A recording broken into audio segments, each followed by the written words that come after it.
Hello guys, ako ay nag-scroll ng inyong mga comment guys at sa mga nabasa ko at nag-comment ng kanilang birthday. Sa mga Libra is nilista ko dito guys ang mga ilang nakita ko na naglagay ng kanilang kapanganakan, yung buwan, petsa at saka taon. So sinulat ko siya. Random ito guys para sa mga Libra. At hihingi tayo ng maaaring advice sa inyo, galing sa inyong guidance.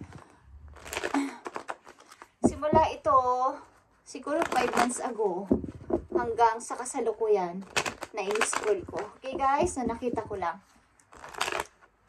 So, hindi ko man nagagawa ito palagi is, gagawin ko paminsan-minsan. Ito ay bonus reading. Sa mga naglagay ng kailang birthday, o petsa ng kailang kapanganakan is itong inyong message guys. Okay? Ito ay sign ng Libra. Sa pinanganak ng October 9, 1983. Okay? Para sa iyo ang message na to. Unahin ko ang October 9, 1983 pinanganak. At hindi ko na nilista ang inyong nickname. At hindi ko naman mabanggit ang ibang pangalan ninyo guys. Mahirap basahin yung ibang pangalan. Okay. Para to nung pinanganak ng October 9, 1983, ito ang iyong message galing sa inyong guardian angel. Okay? At mamaya natin ito titingnan. Nandito ang 10 of emotion. Meron kang masayang family. Maybe may reunion din na mangyayari sa'yo, sa inyong family. Ito ay sa pinanganak ng October 9, 1983. May reunion na magaganap o may magkikita-kita. Something na party o something magkikita ang mga bawa yung mga lola ninyo, dadalawin ninyo sa inyong lumang bahay, okay, something na may pagtitipon sa inyong family na mangyayari. Okay? October 9, 1983 pinanganak. Ano pa ang gustong sabihin sa iyo ng iyong mga guides from heaven? Okay? At ilan lang ito sa mga nakita ko guys at iisa-isahin ko sa madali lang na reading. Okay? October 9, 1983 pinanganak is ito pa ang message for you. See the bigger picture. Okay, kung ano man tong pangarap mo is dun ka lang mag-focus. Okay, sa pinanganak na October 1983. Huwag ka nang palingon-lingon pa sa ibang mga bagay at doon ka lang mag-focus sa isang pinakamalaking gusto mong mangyari sa buhay mo o pinaka-big target mo sa buhay. Okay, dito ang message pa para sa'yo. October 9, 1983. Message para sa'yo. At ito ay bonus reading para sa inyo guys.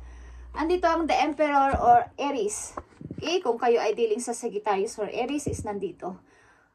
Stability and efficiency, taking charge of a situation, ambitions, plans. Ang ibig sabihin nito nga is, see the bigger picture, kung ano yung pinapangarap mo at big target mo sa buhay, nung pinanganak ng October 9, 1983 is, maging in charge ka dito at ito ay iyong pakatutukan at bigyan ng atensyon. Simula sa araw na to o sa taon na to, is ipagpatuloy mo to. At maging in charge ka dito, walang dapat na manguna. Maliban sa'yo, October 9, 1983 na ipinanganak. At titingnan natin ang isang mahalagang para situation mo sa kasalukuyan o sitwasyon ninyo sa kasalukuyan. Okay. Okay, ang sitwasyon mo sa kasalukuyan ay nahihirapan ka. Nandito ang 10 of Swords. At maybe wala ka tiwala sa sarili mo na mag-start ng bago. Mayroon kang takot at maaaring wala kang confidence. Kaya nandito ang Emperor is maging in charge ka dito para magkaroon ka talaga ng pag-unlad sa buhay. Okay? Nung pinanak na October 9, 1983 at ito ang pinakamagandang payo sa'yo. 7 of Thoughts is 7 of Swords talaga is it's all about action in yung decision ito. Okay? You've been confused about a situation in your life and you suddenly everything is completely clear to you. Whether the truth was revealed by your angels, disclosed by a friend, or discovered or your own, it feels great to be awake and aware. Feel free to ask for time along para makapag-isip-isip ka. Ibig sabihin nito talaga ay Kumbaga napi-feel mo na binibigyan ka na ng sign ni Lord, andyan na ang opportunity, pero takot ka pa din gumawa ng anumang action. Okay, sa pinanganak ng October 9, 1983 is gumawa ka na ng action simula sa araw na to at see the bigger picture. Ipakita mo na kaya mo at magkaroon ka ng tiwala sa sarili mo, okay? Huwag kang mawala ng pag-asa. At hindi mangyayari o magiging reality ang iyong pangarap kung hindi ka gagawa ng action at mawawala yung takot mo sa sarili mo. Na iisipin mo na baka hindi mo kaya. Maging in charge ka dito. Kung sino ka man na pinanganak noong October 9, 1983 at ito ay Libra sign. Okay? At next is October 2, 1984 na pinanganak. Sa mga naglagay ng kanilang birthday, date na kanilang papanganakan is mangilan-ngilan lang to sa nakita ko guys. In-scroll ko, okay? October 2, 1984. Ito ang message sa'yo ng iyong guardian angel. Kung sino ka man. Hindi ko na nilagay yung pangalan because hindi ko then mabasa ang ilan. Okay?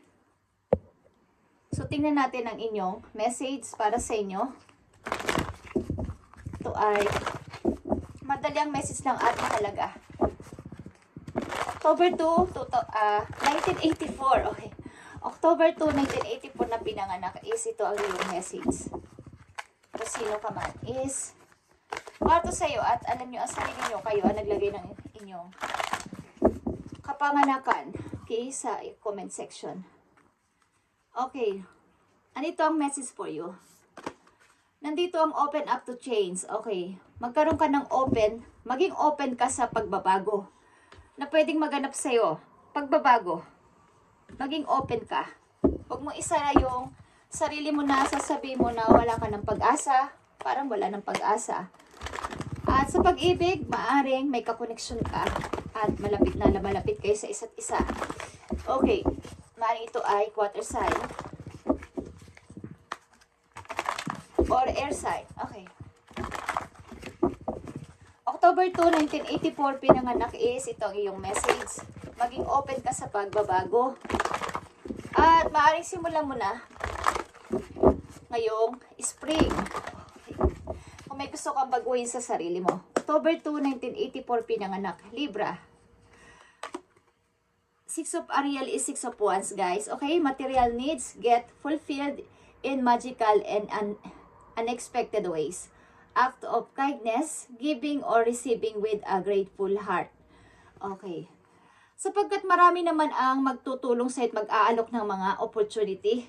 Sapagkat matatanggap mo rin lang ang mga itinulong mo noong unang ikaw naman ang meron. Sa paligid is maraming ibigay sa iyo ng idea o ng pagtulong. Okay? Nung pinanak ng October 2, 1984, meron kang mabait na puso at mapagbigay sa kapwa. So, lahat ng ito ay ibabalik lang sa iyo ni God. So, kailangan mo lang na i-accept sa sarili mo na gusto mo ng pagbabago. Gusto mo ng changes. Okay. Pinanganak ng October 2, 1984. Ito ang maaari ninyong sitwasyon sa kasalukuyan. Okay.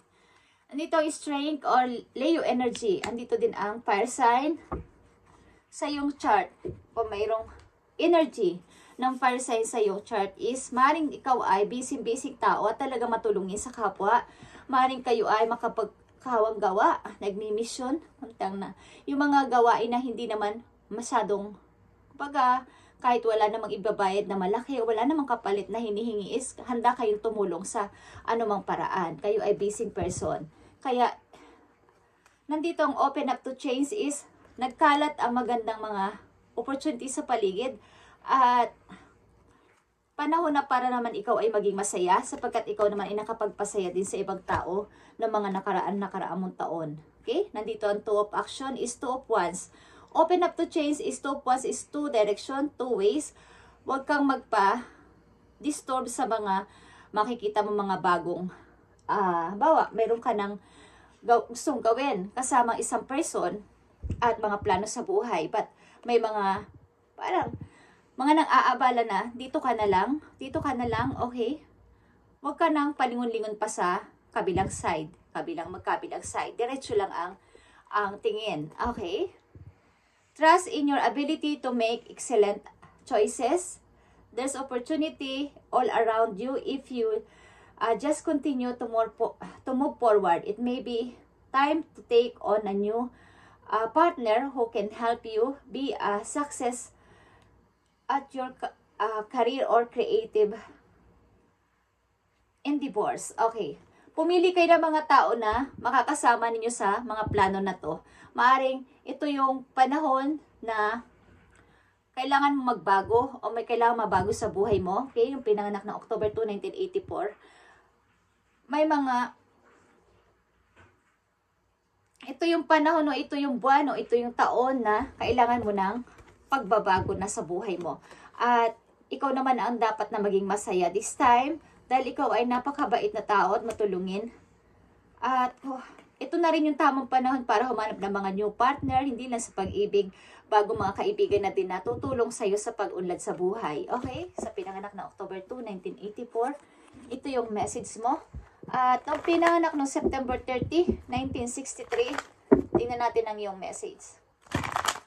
At saka na lang yung iba, guys.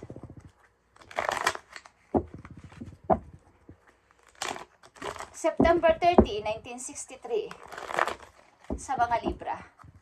September 30, 1963. September 30, 1963. Okay.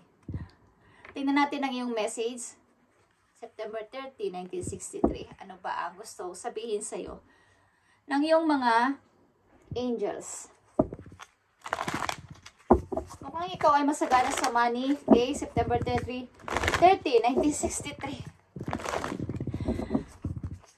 September 30, 1963.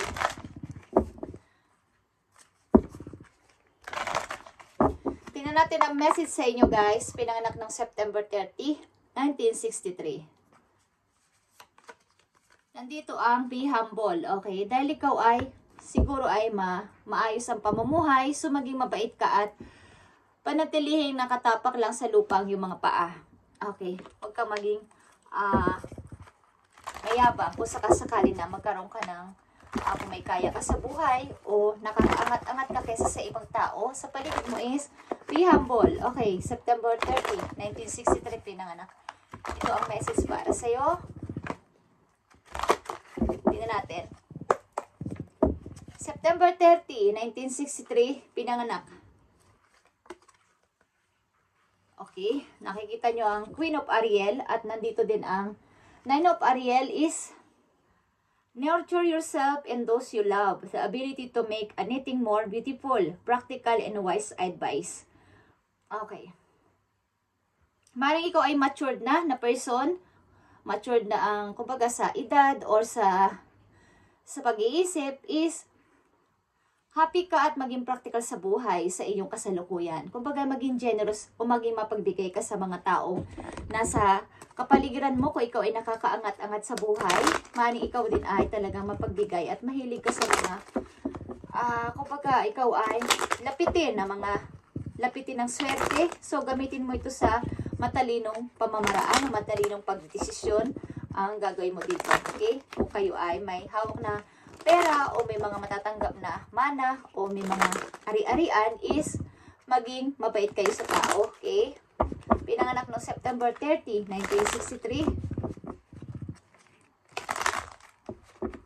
Kayo ay mabait na person. Mayroon kayong generous na kalooban. Okay? Tingnan natin ang message for you sa kasalukuyan o ang inyong sitwasyon sa kasalukuyan. Nakikita nyo ang Ace of Wands, guys. Okay? Marami kang mga bagong mga gustong gawin sa buhay. Simula sa araw na to, mga bago na makapagpapasaya sa'yo at dinidesire na yung heart. Maaring gusto mo ng mga new, bagong tao din sa buhay, bagong pagkakaabalahan at bagong mga gagawin pa. At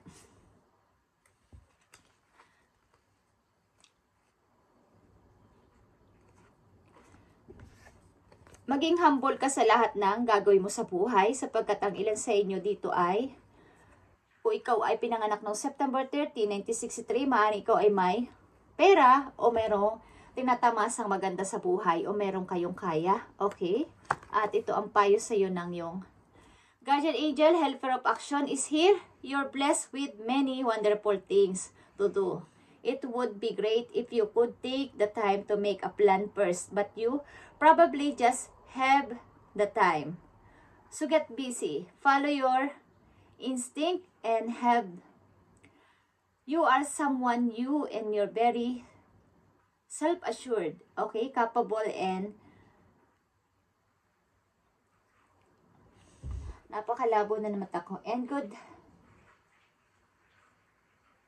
And you can do anything with your smile. Okay. Ibig sabihin nito ay lahat ng mga bagay sa mundo is para namang na-achieve mo na o natamasa mo na, okay?